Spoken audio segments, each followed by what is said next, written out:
Hello everybody and welcome. In this video I'm going to show you how to create Equalizer preset for your SOUNDCORE Dot FreeEye.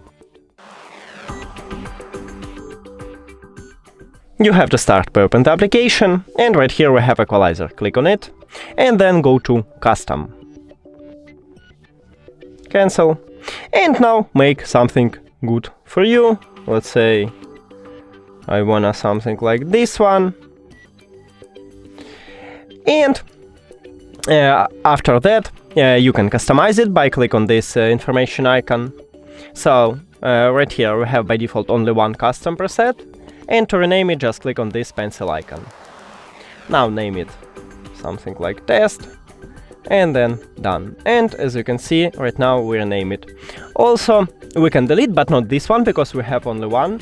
And let's create something new, name it like test2, then done. And now as you can see we swap between these custom presets, so just make something good like this one. And now we can remove preset, so let's swap to the first one, and we can remove the second one. Just click on this minus icon and delete. Oh sorry, yeah, I missed, we should delete the another one, not what we have right now. So click on it, delete.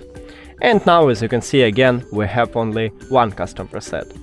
Also, if you don't like it, you can reset it by click on this reset button. So click on it and then yes, and we have it by default. That's it. Thank you for watching this video. If you found it helpful, please consider subscribing to the channel and leave the like on the video. It's really important to us. See you later.